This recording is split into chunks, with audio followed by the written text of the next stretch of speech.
And now, tonight's presentation of radio's outstanding theater of thrills, Suspense. Tonight, we bring you transcribed a story of what might have happened in the famous Lizzie Borden case. We call it Goodbye, Miss Lizzie Borden. So now, starring Paula Winslow, Virginia Gregg, and Irene Tedrow, here is tonight's suspense play, Goodbye, Miss Lizzie Borden.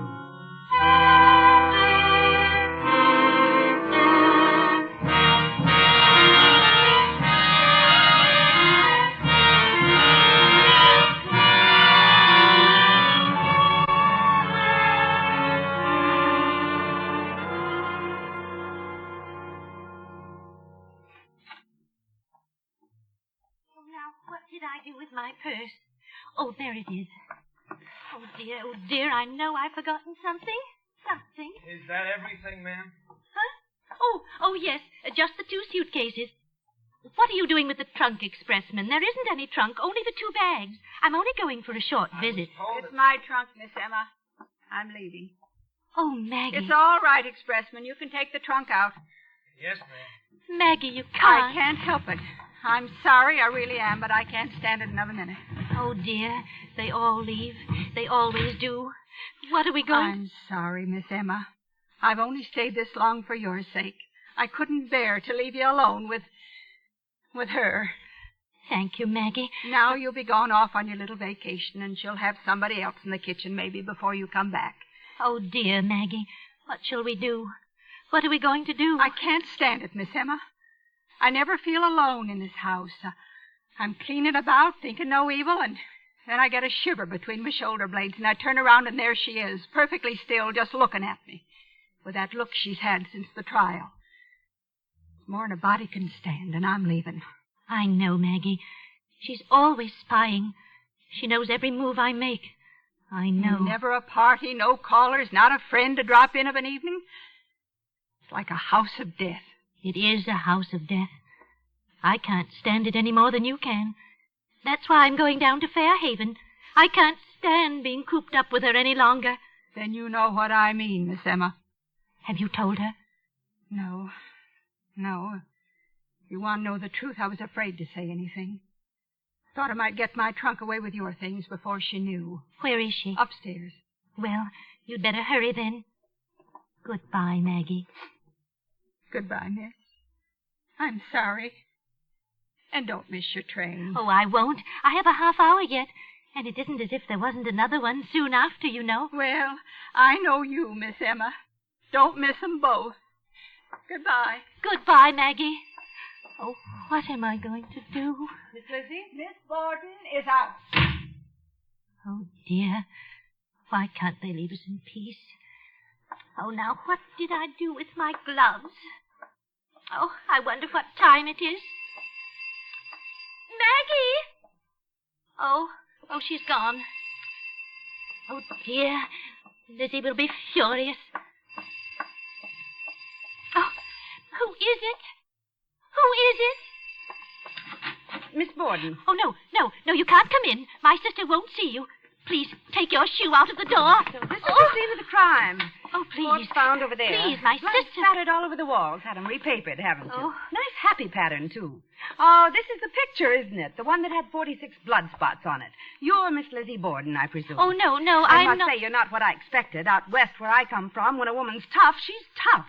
Now, Miss Lizzie, I am not Miss Lizzie. I am Miss Emma. Oh, the sister. That accounts for it. Well, Miss Emma, this is the anniversary of the 2nd Street murders, isn't it? It's just a year since Mr. and Mrs. Borden were murdered. Since my father and stepmother died. We don't talk about it. I missed your sister's trial. Some old girl, I heard. She was acquitted. We don't talk about it. Of course not. But the public is interested, you know. Now, I'm from Cripple Creek, Colorado, Miss Emma. Greatest town on earth. Pick up gold right on the streets. I represent the Cripple Creek Record, and I'm here to get some impressions for my paper. 2nd Street Revisited and all that. Oh, you're one of those nasty female reporters. Oh, Lizzie hates reporters. I know she won't listen to you for a minute. Oh, well. Hey, isn't that a picture of Pike's Peak on the wall? Oh, yes. It's quite artistic, isn't it? Uncle Morse brought it back to me from the gold fields. It's all he brought back. He painted it himself. Now, isn't that a coincidence? I'm from the Pikes Peak Goldfields myself. Oh. Morse. Is your Uncle Morse an old codger, 60-ish maybe? A droopy mustache? That's it, a droopy mustache and a sort of... Tall and thin. Oh, my goodness. Do you know Uncle Morse? I should say I do. I knew him well in Cripple Creek. How is the old coyote? Put her there, Miss Emma. Any niece of old man Morse is a friend of mine. Oh, how do you do? Won't you sit down, Miss... Nellie Cutts. You just call me Nellie. Now, as I was saying... I represent the Cripple Creek Record, and I'm on kind of a roving commission to report how things are on this side of the range. And listen, this Borden story's got everything. New England old maid, Sunday school teacher, and all that, just as a story, you know. Color? She ups and kills half the family with an axe. Interview with Miss Lizzie Borden a year after. Great stuff. They'd eat it up in Cripple Creek.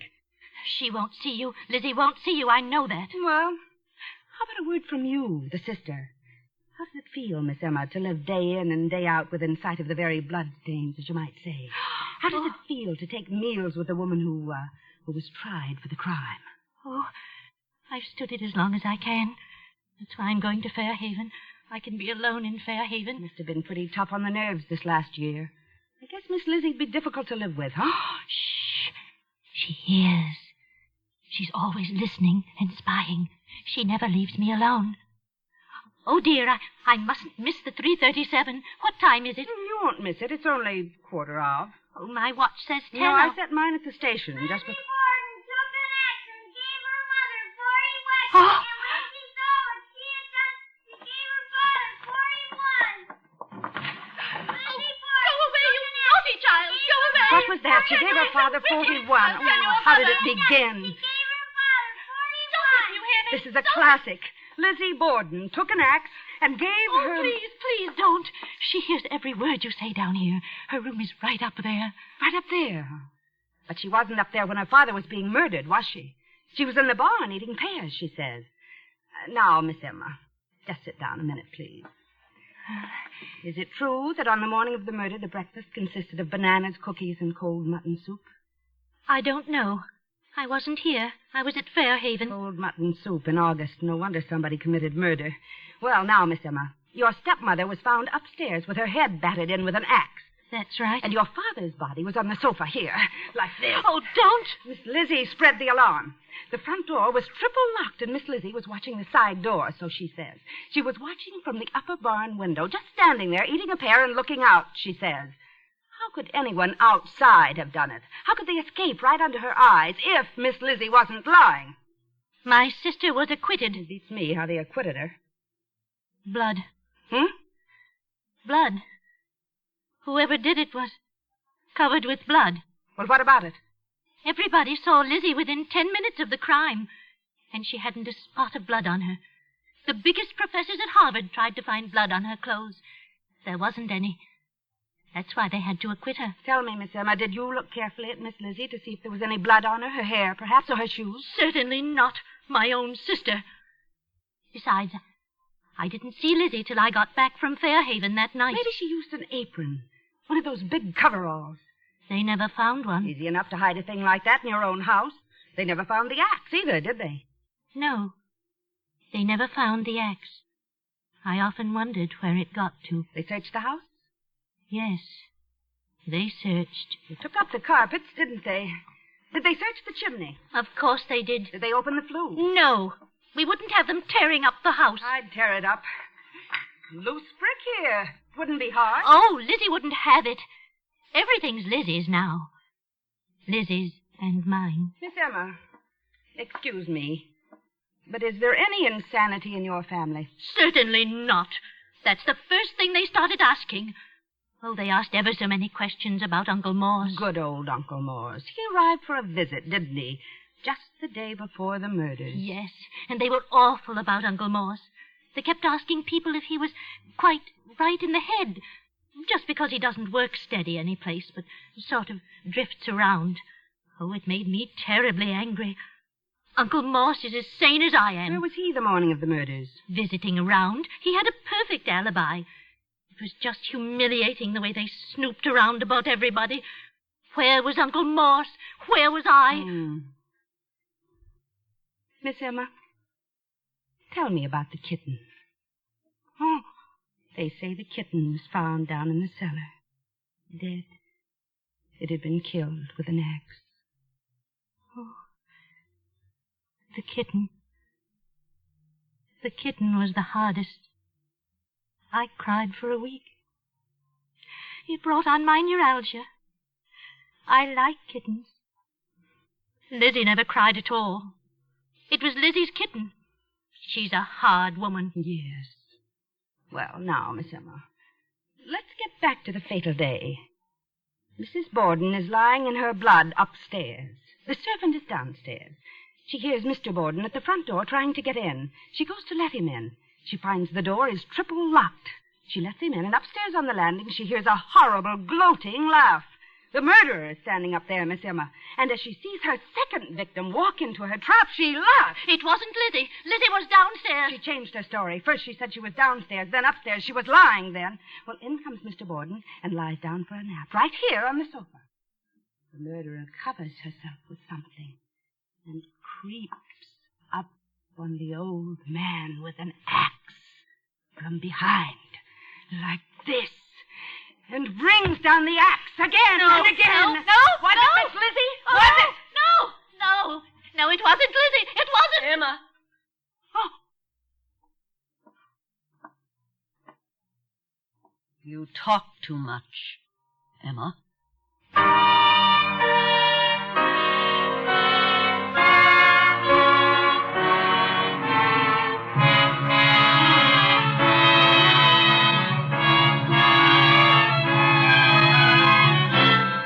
Listening to Goodbye, Miss Lizzie Borden.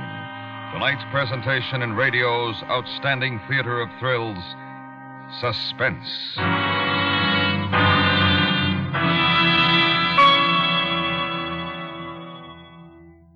CBS Radio reminds you to do as Sparky the firefighting dog says. Don't give fire a place to start. Be sure all cigarettes are out before discarding them. Clear your house of old newspapers, damaged furniture, and inflammable debris. Repair electrical wiring as soon as it shows signs of wear. These simple rules will help keep your valuables safe. They could even save your life. Don't gamble with fire. The odds are against you. And now, we bring back to our Hollywood soundstage Virginia Gregg, Irene Tedrow, and Paula Winslow, starring in tonight's production, Goodbye, Miss Lizzie Borden, a tale well calculated to keep you in suspense.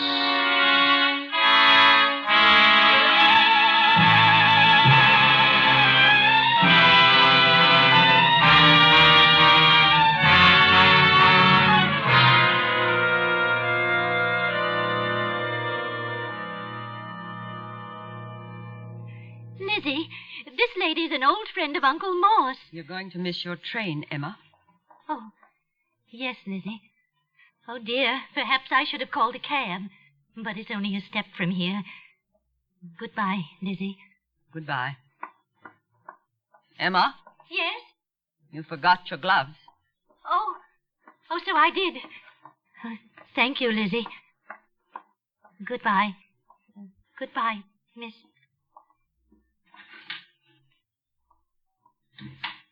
I represent the Cripple Creek Record, Miss Lizzie. A friend of Uncle Morse? What color hair has the old man got? Gray. Bald as an egg. Good day, miss. But, Miss Borden, my paper wants an interview. I don't give interviews. Just one question, Miss Lizzie. The blood-stained apron, where did it get to? I have nothing to say. And the bloody axe. Why wasn't the chimney back searched? Good day, miss. If you just say a word for my paper. I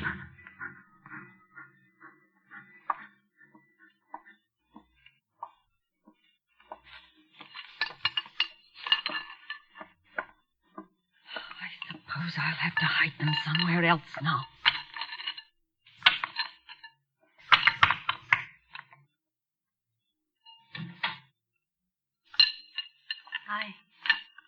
I missed the train. You can catch the next one. Lizzie, your apron and the axe. That's where they were all the time. Lock the door, Emma.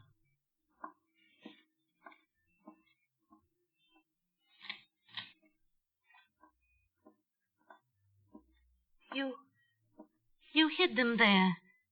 After. Yes. I was afraid Maggie would come down any minute. I hid them in the flue. I always wondered where they got to. I wondered how they could search and search and never find them. Father kept money behind that brick. He never knew I knew.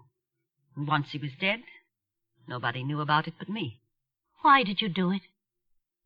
There's a way, isn't there, to tell who's been handling a weapon? I don't know. You've always been the clever one. I don't see any marks. I don't either, but they say the police can. A Frenchman wrote a book about it. Besides, you bought the axe in Fairhaven. It has the star mark etched on the head. Why, Lizzie, you knew all the time. I saw you. I saw you from the barn window. You came out the side door and stood looking around, and I saw your face. It was all I needed.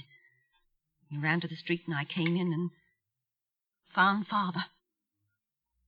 It was my apron, and the blood. You needn't have used my apron, Emma. It was the handiest, Lizzie. And you brought the axe from Fairhaven. I only had a minute. I hid them in Father's hiding place. They were safe until that newspaper snooper began to get ideas. Why did you hide them, Lizzie? But what else could I do? I hated her too, Emma. Oh, you don't remember our mother as I do. You couldn't have hated Mrs. Borden as I did. But Father. Why, Father? After what he did to Mother? Marrying that woman so soon after? You were always soft over Father, Lizzie. It's a relief, I suppose. Oh, time after time I wanted to ask you about things when they were asking me questions, cross-examining, keeping after me. Oh, I wanted so badly to know so I would know what to say, but I never dared ask you. They had spies about me all the time. Oh, I made so many mistakes. When they asked if I'd seen anybody leave the house, I was on my guard not to mention you. I said no, nobody. So they decided it couldn't have been a stranger that did it. It must have been Lizzie. Oh, I ought to have said I saw the murderer leaving, a big bearded man with a bloody axe. But I wasn't used to lying. And when I went on the stand and told the truth, that I hated her worse than you did, they were sure I was lying to cover you. I had to lie about the laugh. I had to change my story and say I was up there laughing. Otherwise they would have started asking who was laughing. Whose laugh sounds like Lizzie's? Mine. I haven't laughed since. Neither have I. I haven't laughed since I found my kitten dead. Oh, Lizzie, having to kill the kitten was the hardest. It brought on my neuralgia. I cried for a week over the kitten. I know you did. I cried because I had to do it, Lizzie. Oh, I should have understood then. After the kitten, I should have been on guard. You know, I was afraid at first they'd find out you'd been away from Fairhaven.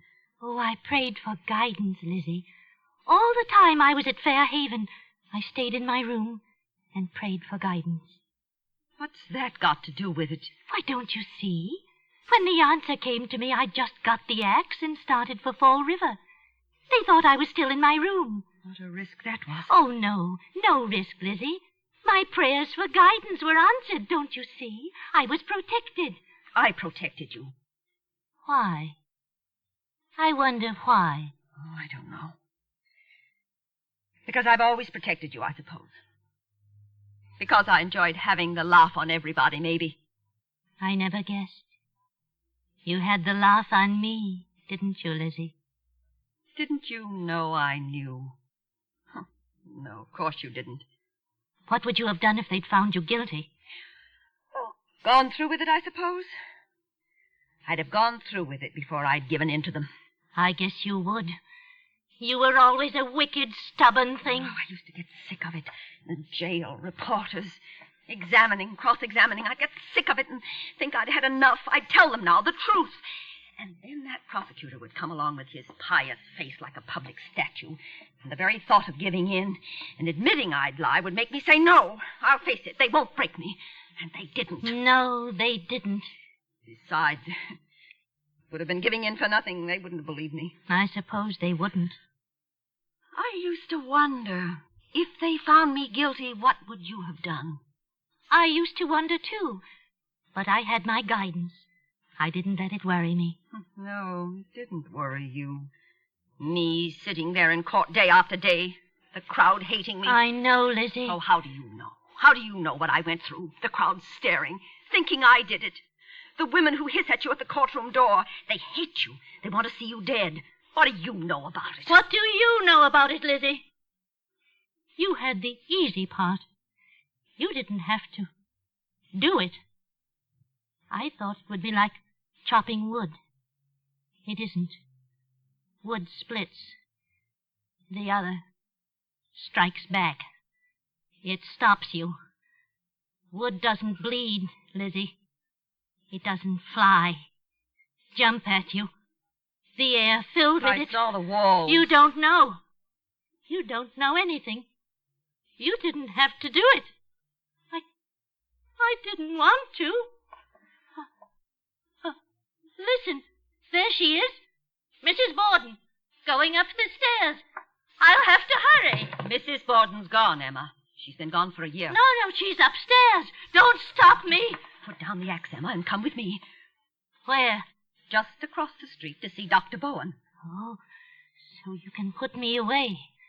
So you can shut me up. I'll not be shut up, Lizzie. I wasn't meant to be shut up. Just come and see Dr. Bowen. No, he'll put me away. I'll not have it, Lizzie. I'll die first. Oh, but I don't have to die, do I? Nobody knows but you. I'm not the one to die. Emma, what are you doing? I'm putting on my apron. I just explained to you, Lizzie. Blood spatters. You don't want me to spoil my best fingerling, do you? Emma, listen to me. You have to go to Fairhaven. You'll miss the train. Emma. It won't take long. It's over in a minute, Lizzie. Emma, think what you're doing. You can't escape twice. Oh, yes, I can. I do what I have to do, and the rest takes care of itself. I don't want to. You must understand that. Emma, you don't have to. Oh, yes. I knew as soon as I saw the axe. What else did you keep it for? I knew there was to be another. But I kept it to protect you, Emma. Oh, Lizzie, don't talk. It only makes it harder. Now, Lizzie. No. Here, give it to me. Oh, that's better. Miss Lizzie, can't you change your mind and give me a statement now Miss Emma's gone? Oh, there you are, Miss Emma. You missed the train after all. You don't have to talk through the window, miss. Take that thing off, Emma, and open the front door. Well, good for you, Miss Lizzie. Give me the apron, quick. I'll cover the axe with a newspaper. You be quiet.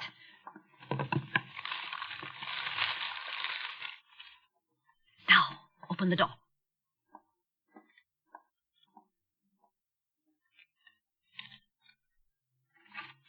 Oh, this is real nice of you, Miss Lizzie. Hot day. I hope we have rain. What's the weather forecast? What's the paper say? Fair and warmer, fair and warmer. Oh, fair and warmer. Now then, young woman, what do you want to know? Quickly, please. Tell me, Miss Lizzie, the murder weapon. Was it ever found? What's your opinion? Where did it get to? I think the murderer carried it away with him. That's all you think? That's all, thank you very much. But I'm not through. I have nothing more to say. Miss Emma's leaving now. You can walk with her to the station. Well, hey, isn't this the Providence Journal? I hear they put out a scorching editorial wanting to know why these murders are still unsolved. Please don't. Emma, don't miss your train. Come along.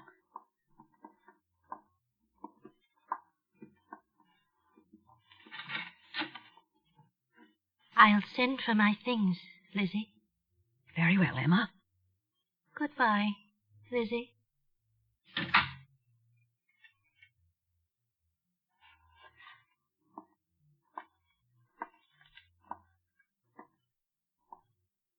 Isn't she coming back?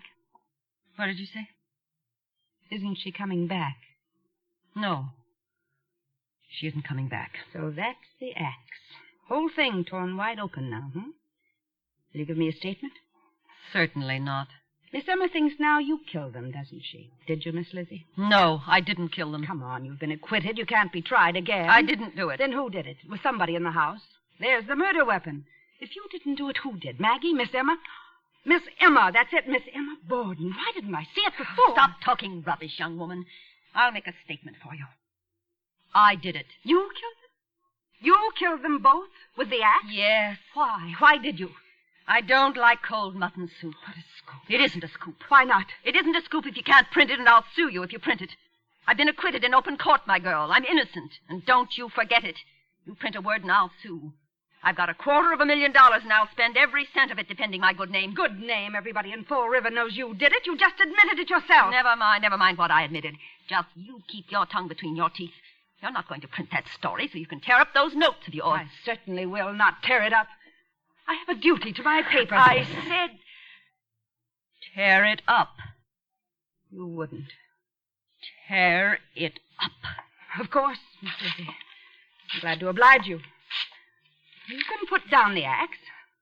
Thank you, Miss Lizzie, for your time. I'm just going. Go on. Open the door. Go on. Yes. Yes, of course. Thank you again. No wonder Miss Emma isn't coming back. Goodbye, Miss Lizzie.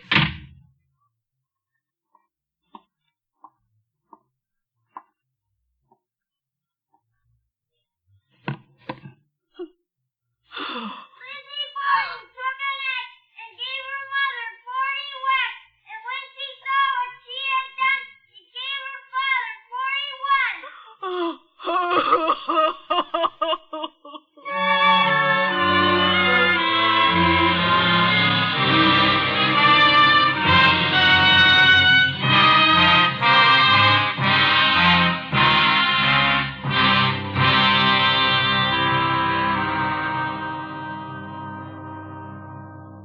Suspense, in which Irene Tedrow, Paula Winslow, and Virginia Gregg starred in tonight's presentation of Goodbye, Miss Lizzie Borden. Next week, be sure to listen to radio's outstanding theater of thrills, Suspense.